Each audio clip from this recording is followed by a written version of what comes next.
Once upon a time, in a small village, there lived a wise old monk. He was known far and wide for his wisdom and sense of humor.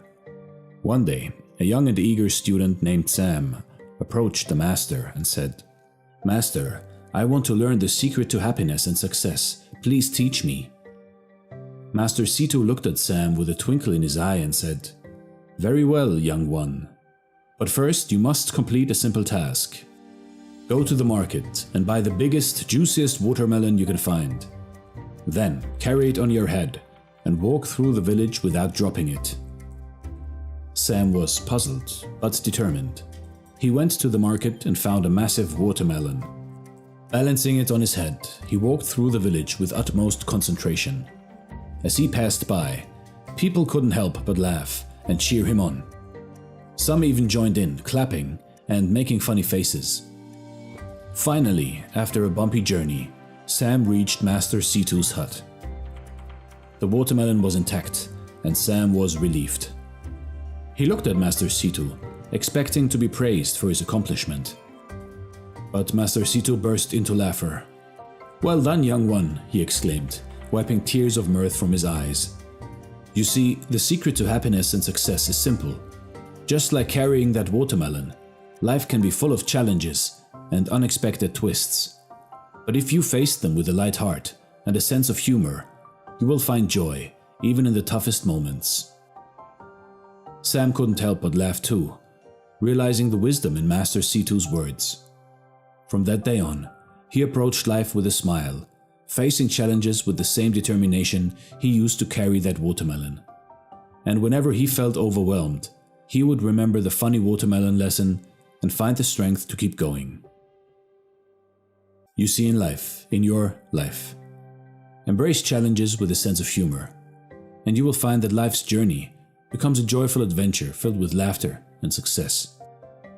Be determined, but don't take yourself so seriously. And whenever you feel down or defeated, remember something funny that once happened to you. This is Dare to Do Motivation Stories. Thank you so much for watching, and stay blessed.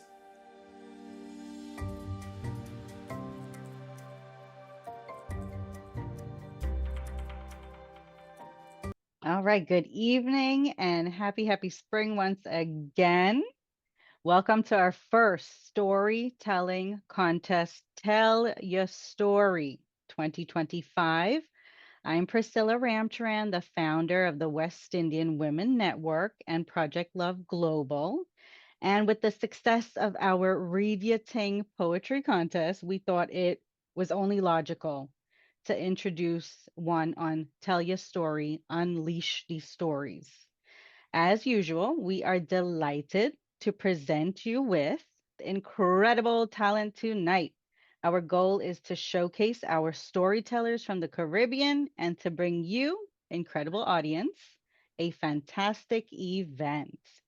Before we begin, I'd like to thank our incredible sponsors, including West Indian Women Network, Passionate Words Editing Service, PlentyTalent.com, A Better Life, Trinidad Weddings, George Rampasad, GPA, Jaiku, Britain Writes Poetry, and Caribbean Book Marketing Hub TT.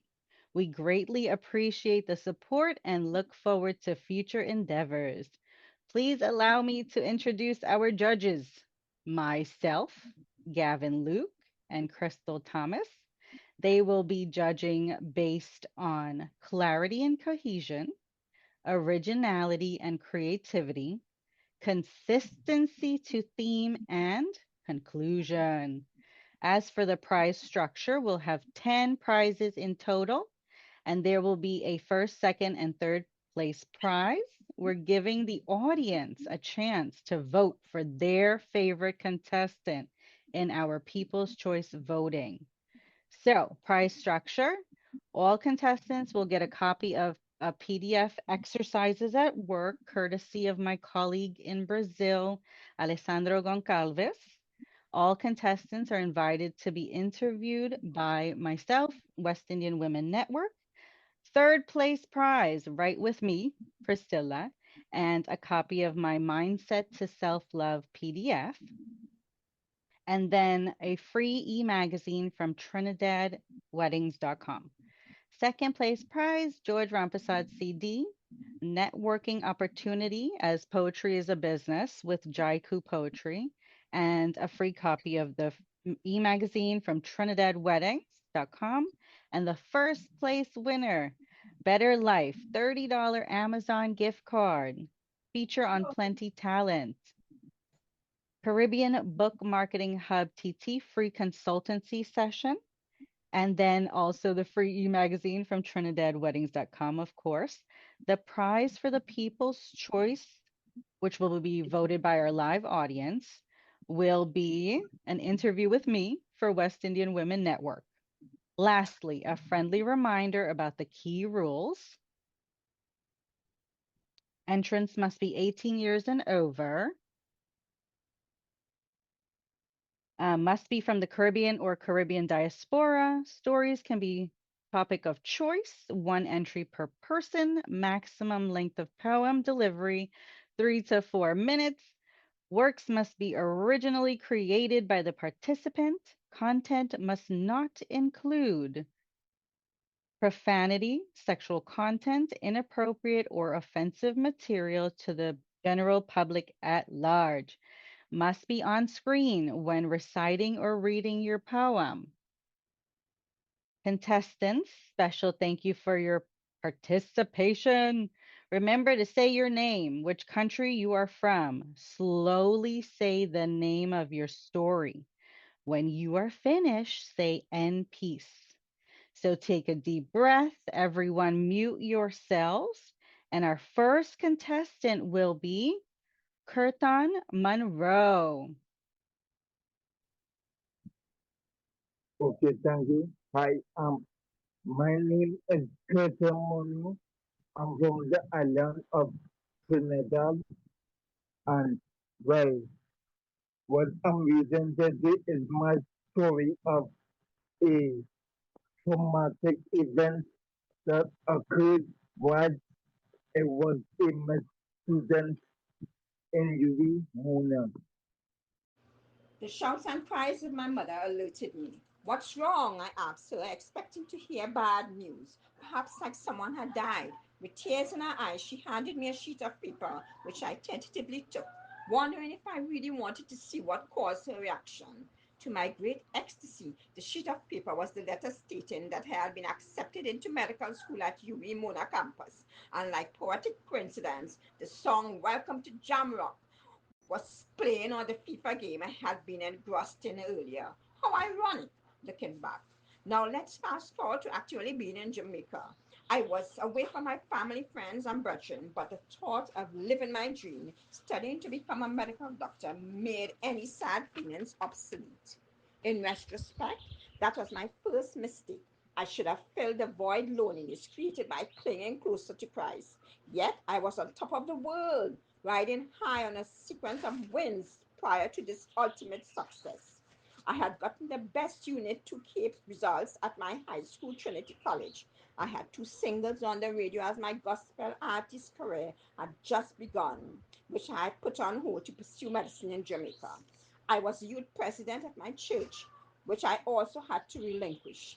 And to top it all off, here I was accepted into a medical program that was very difficult to get into. Plus, I was now in a great fraternity on campus with guys I had built significant friendships with. Sad to say, God had now impressed upon me how this was an integral and major factor in the enemy's plan of attack on my life. It was an easy arsenal I had handed him without even knowing it. This seemed good, but it was not of God. It was like a smoke screen had been put over my eyes just to get me to let my guard down. I was like an animal led to its own slaughter and didn't even know it. Hear me when I say, not everything that looks good, sounds good, and feels good is of God. Little did I know all that exuberance was the calm before the storm, or more so, before the Category 5 hurricane.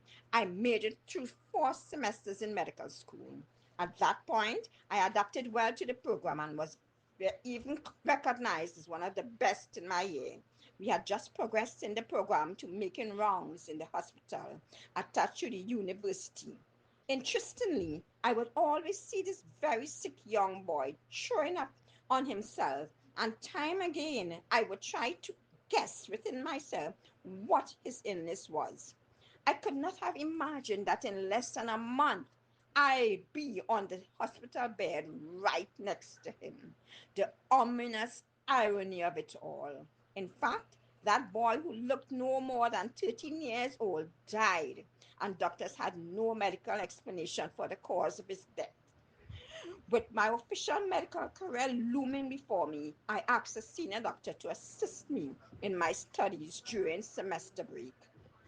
Neither of us had a clue she would be one of the doctors taking care of me only a month later when this traumatic journey would begin, so her assistance would never materialize. But let me not get ahead of myself and continue to progressively share the timeline of events. Although it must be said that one's journey in hindsight is truly revelatory. One day, a classmate who I knew wasn't fond of me, to state it politely, offered me something to eat that he had brought from home. Perhaps I thought it was an open gesture of friendliness. Finally, I didn't shun the outstretched hand. A week later, I had this pounding headache that I had not paid much attention to. I simply took some Panadol and the pain left, or so I thought. To my surprise, like a boomerang, it only left temporarily and kept returning every 4 hours. How strange! I was in the midst of studying for my final exam, so I definitely was not trying to pay the headache any mind and got through finals. After the exam, my girlfriend at the time father took us to the beach to celebrate, leaving my personal items on the shore with him. I went into the water to enjoy my sea bath, a welcome change.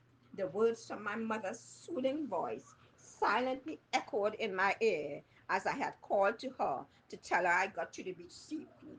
Be careful. It's only one son I have, she said with loving sternness as mothers do.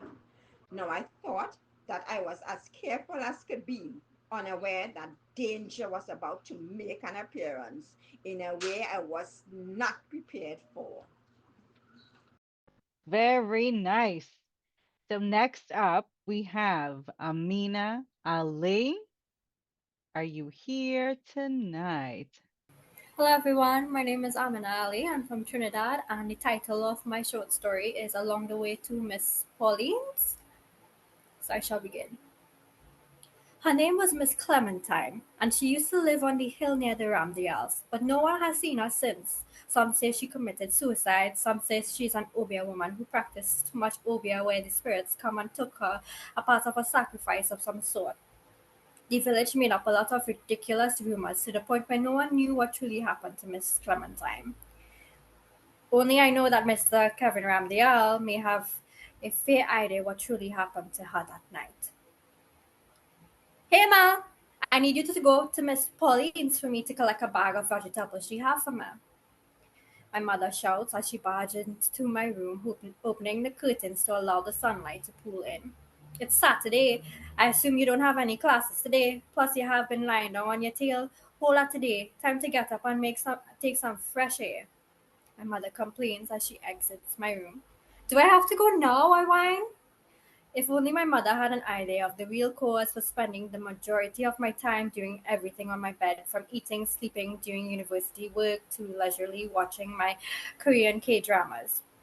University was depressing the hell out of me just to gain a good grade to maintain my GPA, as I'm constantly reminded I would be nowhere without my education in this country. I change into proper clothes to go down the road and rush down the stairs as my brother Hassan looks up from his game, takes in my worn out track pants and old t shirt with a puzzled face, asking, "Where you going?" "To Miss Pauline's," I state, putting on my track shoes. Miss Pauline is a villager in our area who treats my mother like a daughter. "Come home early before the Sukunya folia home, eh?" My brother snickers as I suck my teeth at him. Whenever I leave the house to go to Miss Pauline's, my brother would always comment that I'm Red Riding Hood, and I would always tell him that he was talking rubbish. Because if I was red, then who was the big bad wolf? You see, going to Miss Pauline's was like a protocol for us villagers. We had to walk up the hill to go down by the beach. I have always heard to never interact with anyone from the two houses on the hill, of which one belonged to the village recluse Miss Clementine. Miss Clementine is an old woman who I saw a few times from a distance in the market when Hassan and I would help tote Mommy's market bags, even though the village recluse lived in a small wooden Spanish-style home that was built too close to the road. There was always the village children stealing mangoes from her. Next door was her neighbor, the Ramdales. These neighbors have many acres of land full of different fruit trees, and their property takes up majority of the top of the hill. Everyone in my village knew of the Ramdales before the head of the family died from dengue. My village used to call him a folklore enthusiast because he was always making up some surreal folklore story. The rum shop talk was that the Ramdale family earned their wealth through bargaining with the spirits from Mr. Ramdale's spirit. However, I knew this was false, as the Ramdales had different types of businesses from food to kitchen appliances around Trinidad. Even though they live in a village, they weren't flashy people. Plus, their son Kevin and I shared classes at the University of St. Augustine. The hardest thing about going up on the hill to Miss Pauline's was the wind was always still. You can hear the songs of the incessant waves. You can never see the sea. Hello? Excuse me? A croaky voice announces their presence and breaks my train of thought, not realizing I'm already at the top of the hill. The voice calls again as I stupidly turn left and right to see who's there, till my eyes found Miss Clementine coming towards me as I greet her from a distance. Hello, child. I come out to greet you as I always see you passing by my house.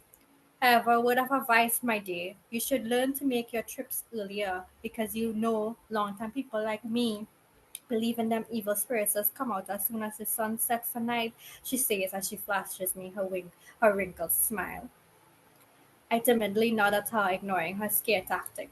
My mother always taught me the importance of getting home before the street lights came on, as it wasn't safe before crime rises everywhere in this country.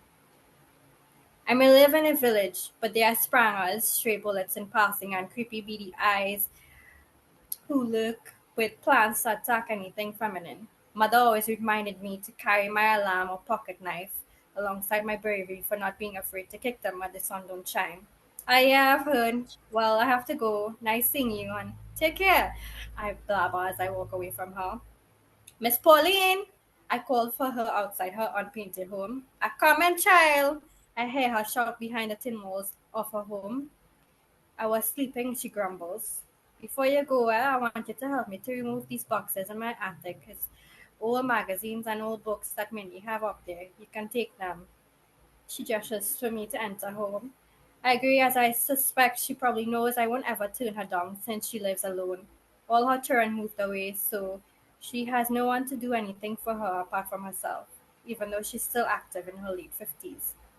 As the sun sets, I move with pace, getting the boxes out of the attic, else I won't be able to make it back home before Miss Pauline's. Miss Pauline, I have to go home.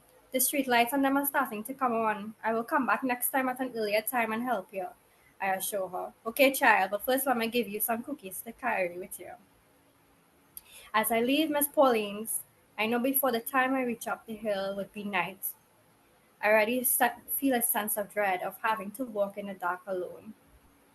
As the day trickles slowly into night, the trees blow hysterically with the wind. Some streetlights struggle to light at their fullest, and I immediately jump in fright of one of the bulb blows in front of me. I take note that Miss Clementine has no lights on at her place, but I was barely making out the lights by the Ramdales, as they were all covered up by trees on their property.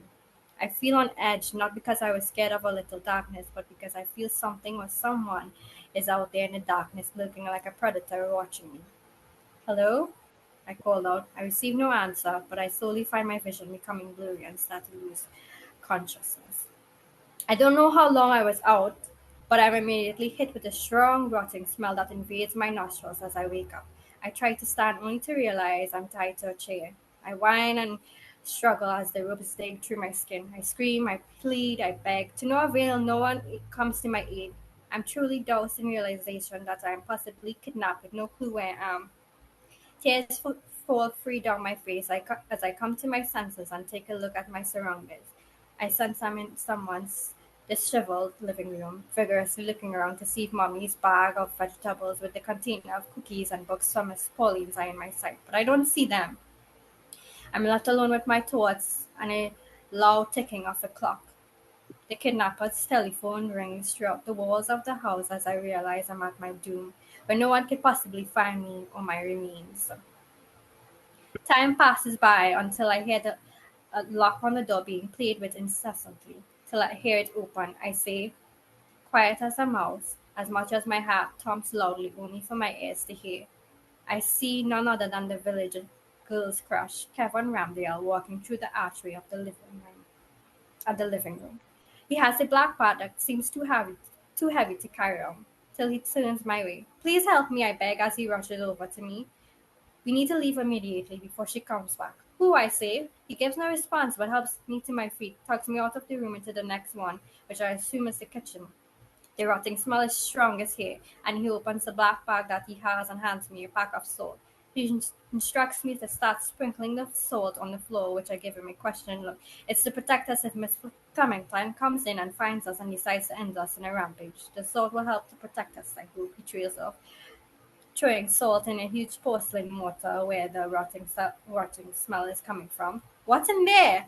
Going closer to the mortar, as Kevin tries to pull me by my wrists, but I use enough force to push him away to make him fall to the floor so I can look into the mortar. Oh my god, I Almost time, gasped. eh, Amina? What is that moving? Calm down, Hema.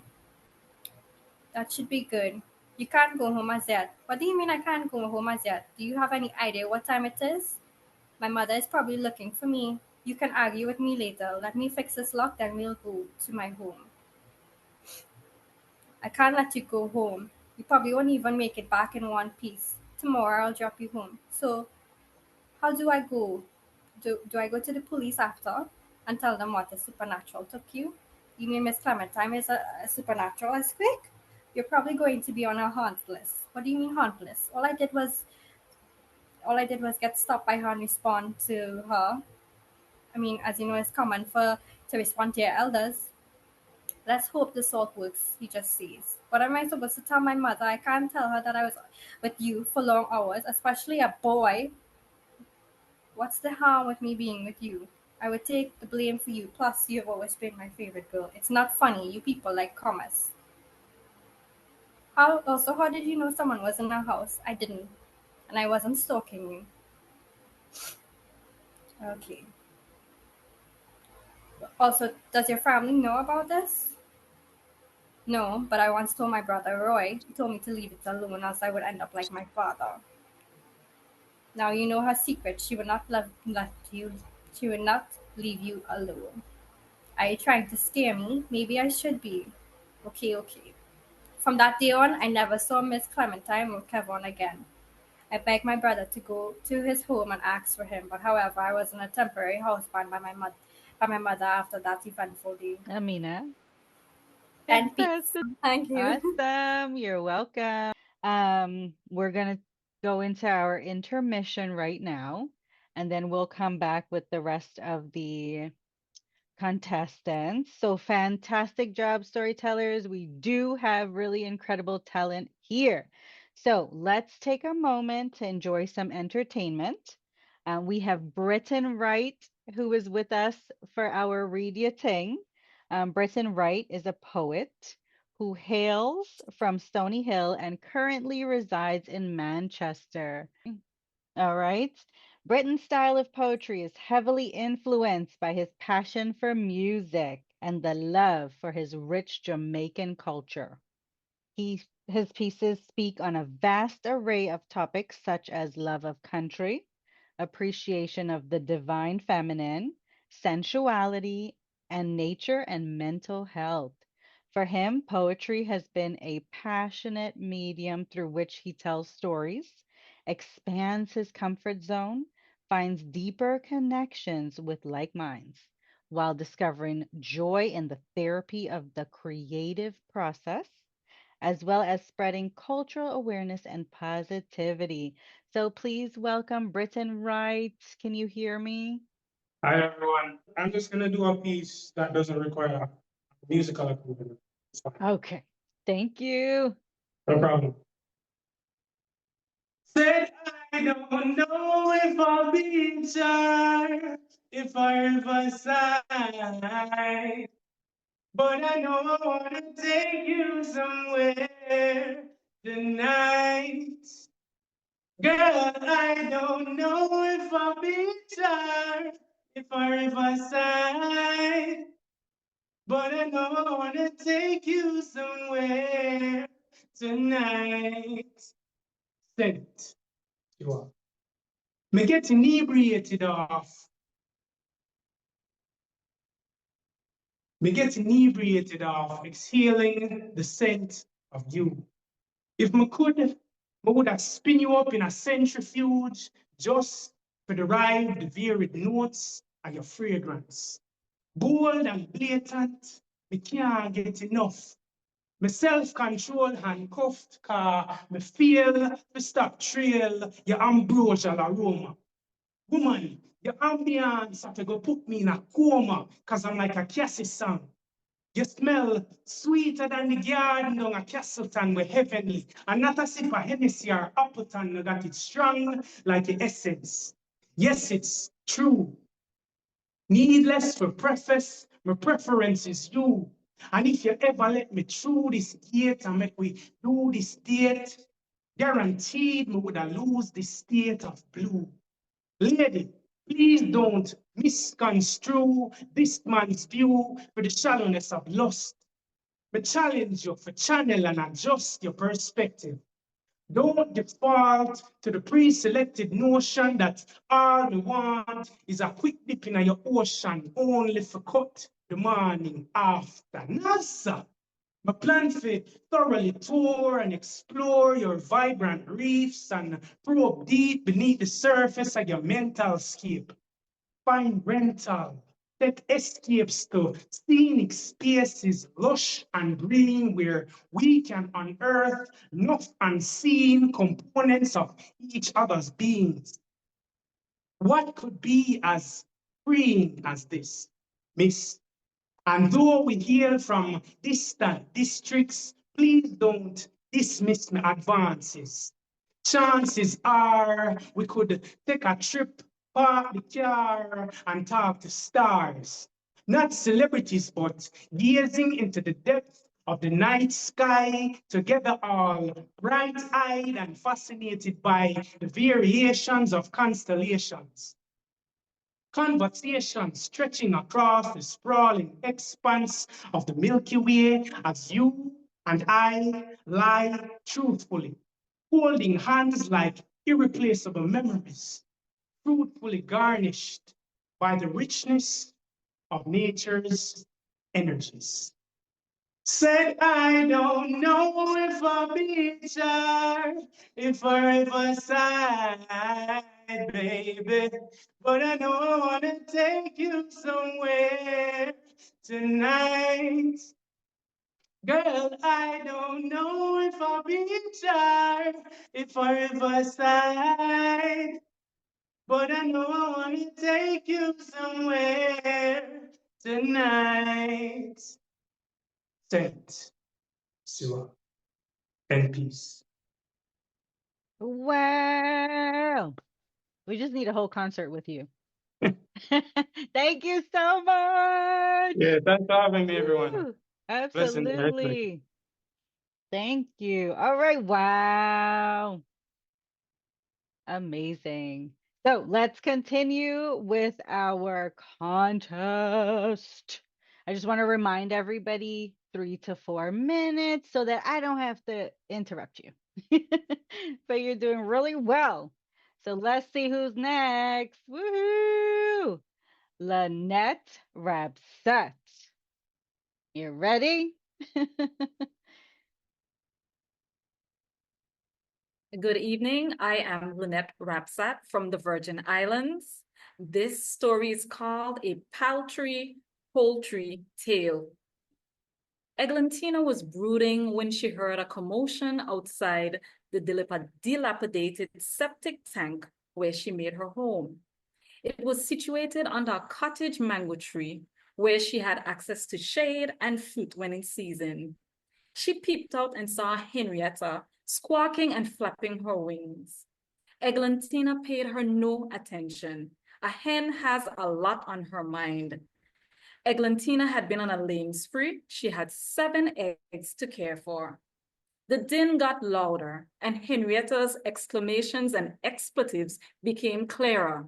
This dirty old hen is no good. Some hens just need to get licked down. They're too bad-minded. Eglantina understood that Henrietta was fussing about Jacquish.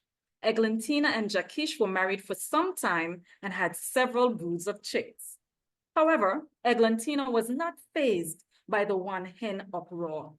Jacquish had gone to hunt for food and wouldn't be back till later. Henrietta continued ranting. This old dirty rooster don't even help me to find food for these chicks. She thinks she have him, but he's all mine. He's going to leave her and fly away with me. Eglantina did not budge. Henrietta never mentioned her name, so why should she worry? At one point, Eglantina even prayed that the chicken hawk would take Henrietta. Lord, please send the chicken hawk for Henrietta to take her on the other side of the hill so she can't find her way back. Henrietta edged closer to the entrance and her voice echoed through the space. I'm gonna mash up those eggs. You think I'm gonna take this disrespect? He's my rooster. Just then, Henito, the alpha male white rooster, strutted past. He hated Jacquish, a younger black rooster. I'm gonna lick him down. Henito, as the senior rooster, was threatened by Jacquish's youth and virility. Eglantina pulled her eggs closer. She never troubled the other chickens, yet today she was bothered by a rooster and a hen pecking and heckling about her husband, who was absent. She remembered being chased for her brown feathers and how white Henrietta was mingling with her dark husband. Eglantina almost fell asleep when she heard a shrill scream. The chicken hawk was hunting. She again prayed that Henrietta would be taken away. After some rustling and faint chirps outside quieted, Eglantina lifted her head and began to daydream about her 7 chicks. Then Henito started his fussing again. I'm gonna break Jacquish's neck and drag him to the human door to be cooked. Henrietta squawked back, you better leave my man alone. Henito snorted and slunk away. Eglantina reminded herself, do not raise your voice at idle hens. But after another hour, Eglantina decided to coolly raise her voice. A man is like a bus. You don't chase them. You wait for the right one. Jacquish ain't the right one, so cat your tail feathers. Henrietta was stumped, not expecting mousy Eglantina to respond. Henrietta lowered her voice and silently moved away. Eglantina purred until she fell asleep, cozy with her eggs, still praying that the chicken hawk would take Henrietta. End peace. Woo! You have some comments in the chat. All right, good for you. Fantastic. All right, and next we have Maureen Velox. You ready? Okay. My name is Maureen Felix. I'm from the beautiful Twin Island Republic of Trinidad and Tobago. And my story is titled, Don't Play with Matches If You're Afraid of Fire. Morning, noon, evening, and night, she sits there on her porch, as though she has nothing else to do, religiously marking everyone's business in the neighborhood. This is her favorite pastime, which gets her into trouble at times. Madame Mabel even wishes her neighbors bad and calls down all sorts of calamity upon them, especially those she believes envies her. We all feel that she does deal in a little focus. Or as we Trini love to say, she does wahobia. Well, the other day, she had a big quarrel with Miss Gertrude. And they really had it out. There was hand clapping, raised voices, threats, the works. And what wasn't said was probably forgotten by them. Afterwards, Mabel was so angry. She was hopping mad that she swore to do for Miss Gertrude. Then, in the cool of the lovely Sunday evening, Madame Mabel came outside with a calabash bowl, some flowers, a colored candle, and some other paraphernalia. Now this I also because I was in my backyard. Papa, you? Then the action started. Miss Lady danced, pranced, screamed, squeaked, howled, and even spun around a couple times. By this time, I had quickly retreated indoors. The commotion could be heard from inside my home. And after a while, all was quiet and still. Then suddenly, there was a loud crashing sound, along with the sound of feet running with great haste, as though their life was in danger. Next, I heard a voice like Miss Mabel's saying, "Oh Lord, I'm sorry, forgive me now. I didn't mean to do it. All you, help me, please." I dared not open the door, nor peep through the curtains at the window, as it was dark now. Eventually, the footsteps and voices faded away into the night. The next morning, after a restless night, I awoke to the neighborhood buzzing with chatter of the night's happenings. Neighbors were of the view that whatever Mabel conjured up would not let her rest in peace. So she had to bust out. Literally too, it would seem, as the crashing sound we heard was her smashing her glass doors with a chair in a bid to get out. I now was dumbfounded. And I said to myself, so you want to play with fire? You want to play with matches and you're afraid fire? Ha, ha, ha. Nah, man. And peace. Perfect timing. Very nice. I thought you were talking to me for a second. Like, no, I don't like to play with fire. Very nice. All right, wonderful. So onward we go. Next, we have Miss Carlana Neverson. Yes. So, hi everyone. My name is Kalana Tasha Neverson, and I'm from Trinidad and Tobago. The name of my story is The Day the Boo Boo Man Spoke. It was the year 2011 in Chachaville, Carriacou. Beautiful weather with many children playing barefoot on the hot asphalt street. Some of the neighborhood women formed a circle, sitting on rocking chairs in Mary's veranda as they gossiped about other neighbors they couldn't stand. Bread and pastries could be smelled from Mr. and Mrs. Mike's residence. They were the bakers in the community. You can lose your direction home if you allowed your nostrils to lead the way. Coconut bake, currants roll, and sweet bread, just to name a few. Those are the many treats they made that cause your mouth to water for days. They would package them in aluminum foil and distribute it to every household except one. This was the last house on the street, made out of mud, clay, sand, and soil, with a combination of straw, sticks and palm leaves for a roof, surrounded by healthy green tall trees, no windows, no doors, just frames with a light cloth to obscure your view of the inside. This mud hut belonged to Mr. Duvu Bubu. He was a strange character, an introvert, tall, with a strong build. His left eye was always shut. His skin was tough for a man in his 80s.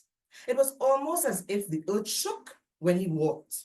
No one ever heard him speak, and he never smiled. The teenage boys teased him daily, calling him Boo Man, and the only reaction he gave was a grunt. They would speed off running, screaming, and laughing historically, as though he was following them. But Mr. Duvu Bubu was not about to waste his time. He quietly returned to his chores. Smoke can be seen escaping from the right side of his hut. Some say he was cooking animals, whilst others said he was a pyromaniac. Whatever he was doing, he was definitely enjoying it, because he would dance, jumping like a kangaroo, flinging his hands in many directions. A brief grin would appear on his wrinkled face, exposing 2 or 3 of his teeth. Between the trees, people would hide, poking their necks to glimpse what was taking place. I believe he had eyes behind his head, because he would swiftly turn around grunting. Young and old would scamper out Duvu Bubu's forest. As evening approached, the smoke became wispy. Mr. Duvu Bubu lit his lamps for better vision and can be seen loading stuff on his box cart that he covered with a green tablecloth. The teenage boys returned again, this time with cell phones to record him. But nothing was recorded. Their batteries were dead. They were indignant. As he pulled his box cart out his compound, the boys froze. Their eyes gazed into Duvu Bubu's. They were now face to face. One of them even urinated on himself. He looked at them from head to toe and proceeded on his journey. What is he up to? Curtains can be seen shifting. The Bubu man is on the prowl. Even the animals went into hiding. He finally arrived to the top of the street, and with a vibrant African accent, he shouted, "Good evening, neighbors.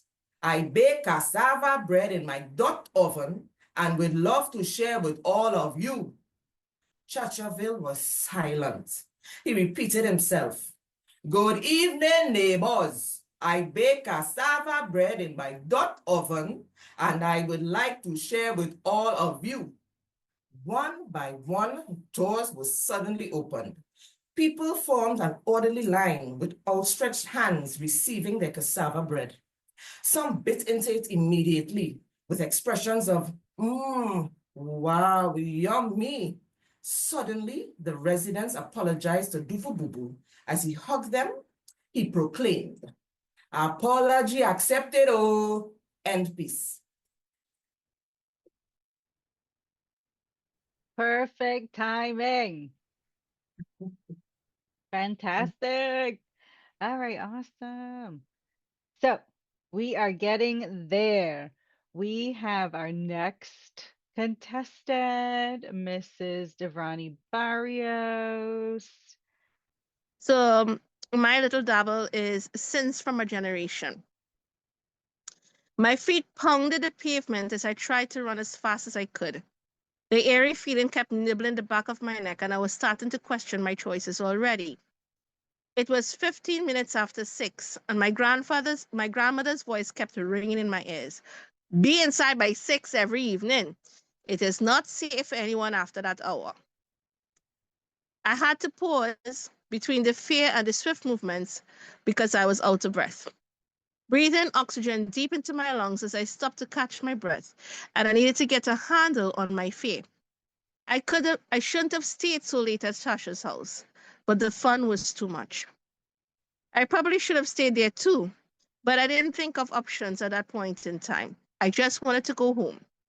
But that old wives' tale kept playing over and over in my head in a loop. My surroundings were even scarier. I have been on Reuben Street before, but it never looked like this.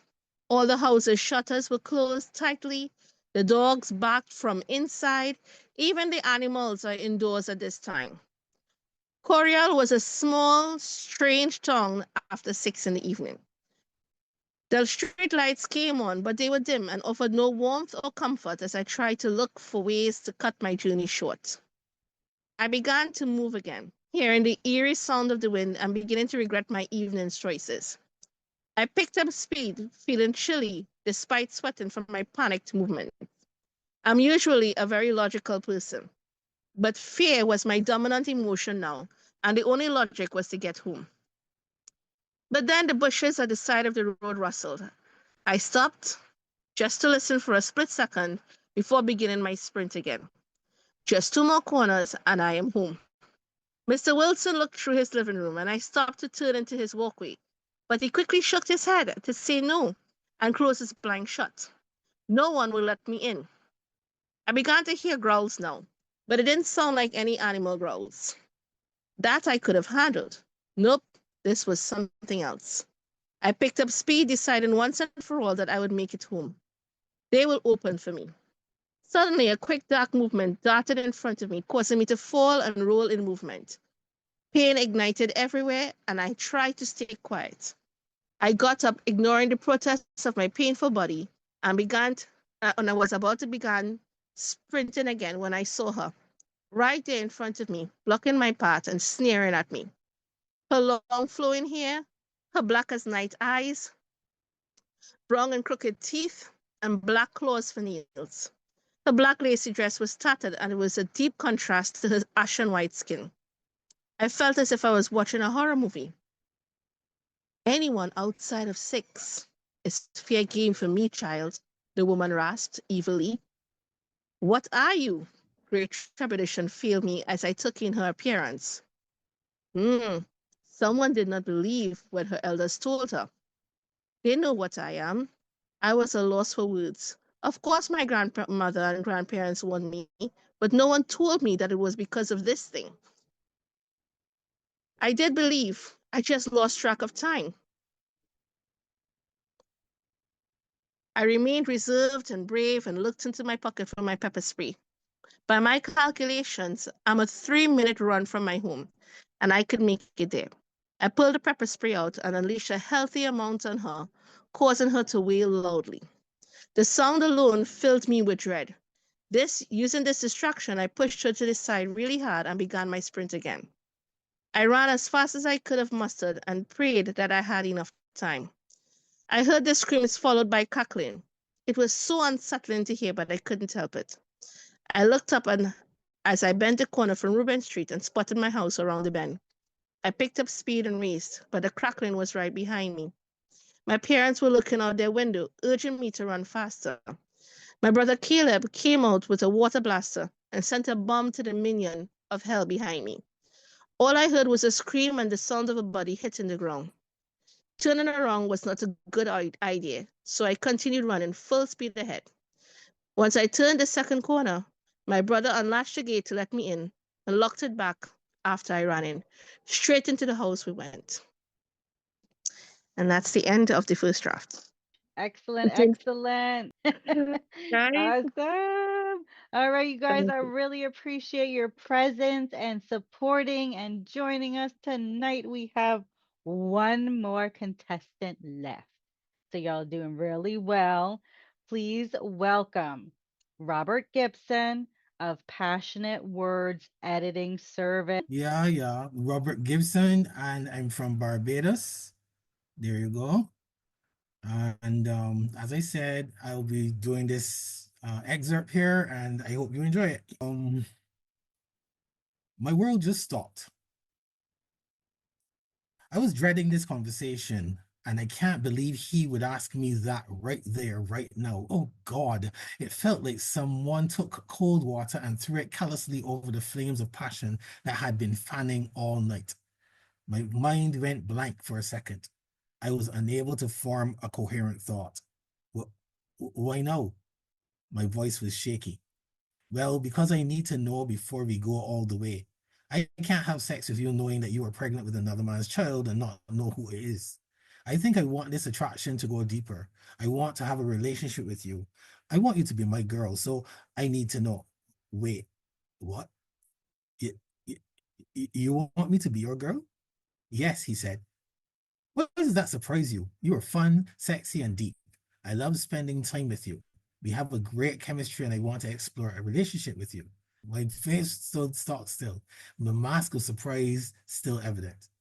For some reason, I just hadn't seen this coming. You don't have anything to say? Ian's voice got earnest, like he was unsure. I actually saw a glimpse of him being vulnerable in his request. It made my heart melt a little more. I want to be your girl too, Ian. This admission made a smile break like sunlight over his darkened visage, and we kissed. No, he said, once more. Once we brought the kiss, I need to know who the daddy is. Okay, baby, I said, breathing out a sigh. Do you know the poet named Rain? Silence. Uh, um, what's going on? Ian? I realized the air around me seemed to have changed, not unlike a couple of seconds ago when I felt I wanted to just die of embarrassment. The feeling was back, just it was coming from him this time, not me. Oh, hell no. You serious? Ian eventually blurted out. Yes, what happened? I slipped into dialecting my concern. I can't believe this. Ian slumped back and closed his eyes. Ian, what's wrong? Baby, Rain's my best friend. You lie.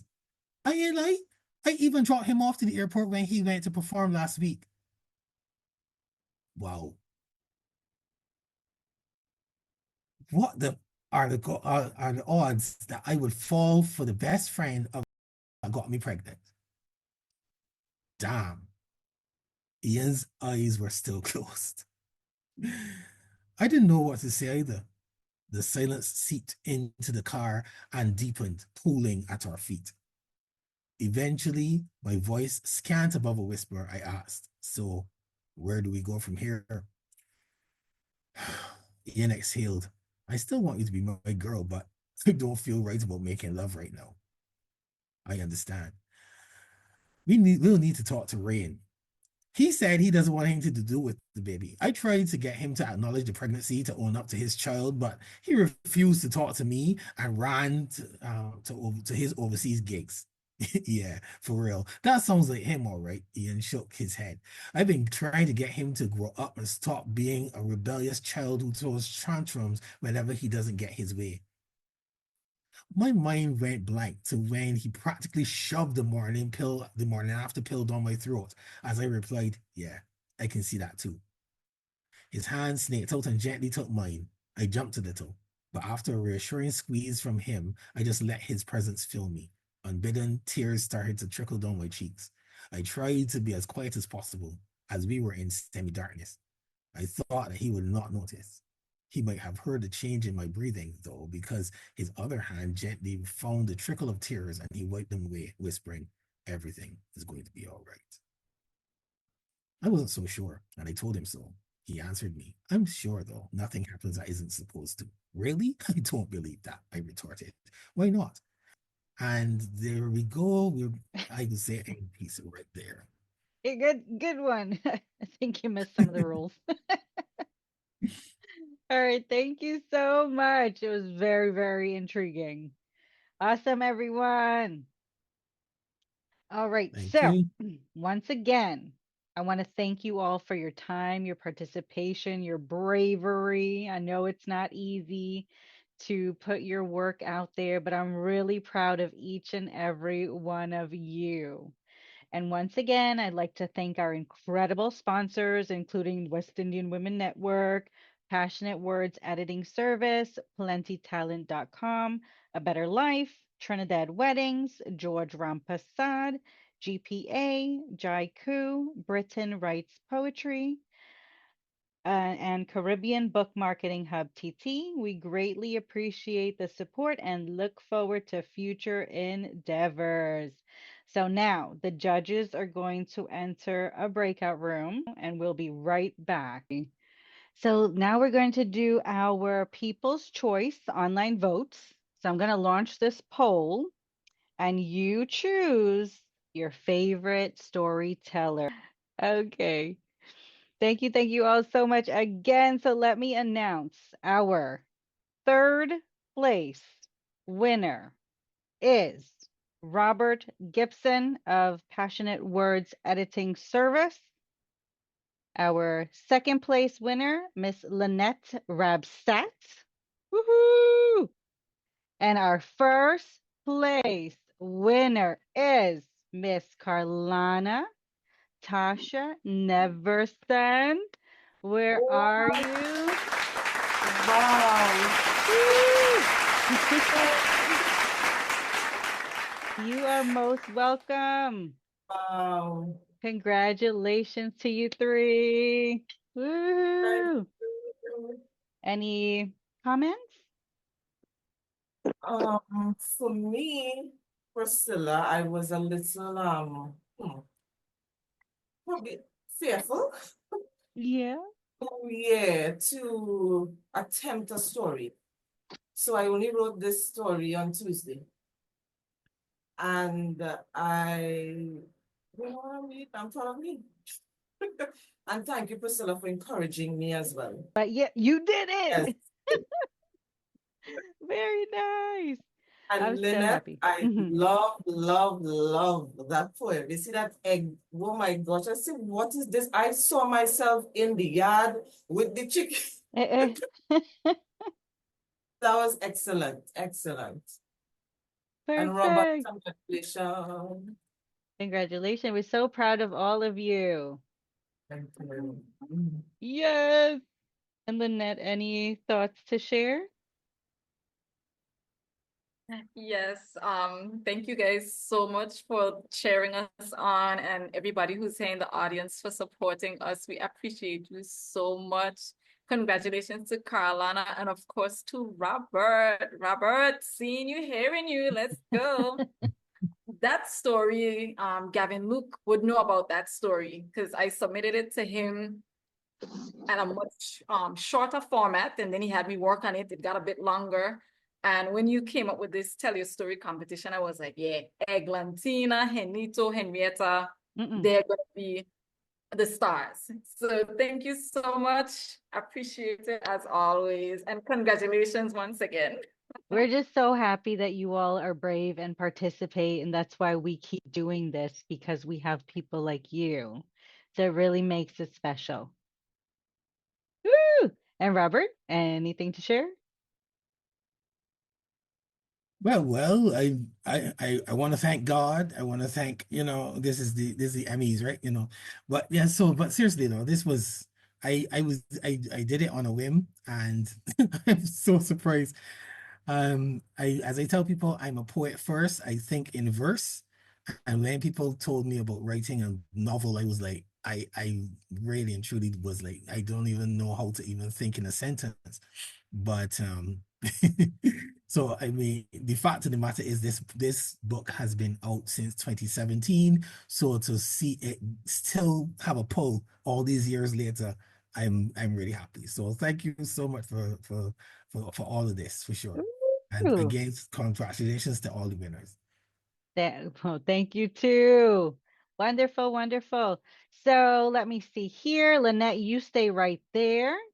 Our People's Choice winner is, can you guess? Lynette Robsat. How exciting. All right, very nice. Any last words? Just thank you. I look forward to next year, and I encourage other people who may listen to the broadcast and other persons in the audience. Use your talents and inspire the world with your words. Let's continue writing and, share and let's see who we can inspire. Thank you. Indeed. Well said. You never know who you inspire, who may be nervous, and they're like, well, she tried. Maybe I can try. Well said. Awesome. Well, I thank you all. It's been a long, interesting evening, to say the least. So we want to thank our incredible sponsors, including the West Indian Women Network, Passionate Words Editing Service, We have plentytalent.com, A Better Life, Trinidad Weddings, George Rampasad, GPA, Jaiku, Britain Writes Poetry, and Caribbean Book Marketing Hub TT. We appreciate all of your support and we look forward to future endeavors. Please take a look at the link in your chat as well and make note. What we have coming up for 2025. Next, we have our Caribbean Couples Challenge. So if you have some fun couples, Mrs. Barrios and her husband came out last year and it was amazing. They had a good time. And someone else in the audience, I remember. So we have that, and then we have Radia Ting coming up in November. So Caribbean Couples Challenge next. Contact lukeGA1@yahoo.com for more information, and he put his link there in the chat box. For all those with any small businesses, you're encouraged to join the free link for free capacity building sessions with Luke. And all contestants, we want to invite you to join our Writers Collaborative WhatsApp group. You can email me for that. And for those of you who have funny stories, we want to invite you to get published in our upcoming release. It's Caribbean Short Stories and Poems. It'll be a third book, and it's in the works with Plenty Gems. For me and my nonprofit, what we have coming up is a women's wellness product drive. And for Project Love, we're currently accepting toys to send to the children in Trinidad. Remember to check out my book, Globalization of Hearts, on Amazon, because no matter where you are, your heart is always home. All right, awesome. So, everyone, have a wonderful rest of March. Be good. And I hope to be in touch with your prizes and your interviews and all of that. Yes, Lynette. I just have one other plug. Tomorrow, March 21st, is World Poetry Day. Yes. Robert is a poet, and so is Maureen, and somebody named Tani, who's there hiding in the audience. There's quite a few people who are poets. And I'm just encouraging everyone to, tune in. Well, people in the Virgin Islands, tune in to ZBVI, Z-Rod. We Put have it in the Toya chat, Foy. okay? Yes, I'll put that in the chat, and definitely Toya Foy, myself, and a few others will be on local radio stations here in the Virgin Islands. We'll also be visiting schools to share poetry. So, it's World Poetry Day, so, be poetic. Yeah, let's share all of what we're doing for World Poetry Day in our WhatsApp chat. And Lynette, it's really because of you that you reminded me about it, and I have so much content as well. So thank you. She reminds us. Oh, all right, awesome. So good luck for World Poetry Day. Keep in touch and have a wonderful night. Congratulations to everyone. Mwah. I see you, Carlana. Bye. Good night, guys. Good Bye, night. good night. Bye, everyone. Nice meeting you all. Bye. Take care. Bye.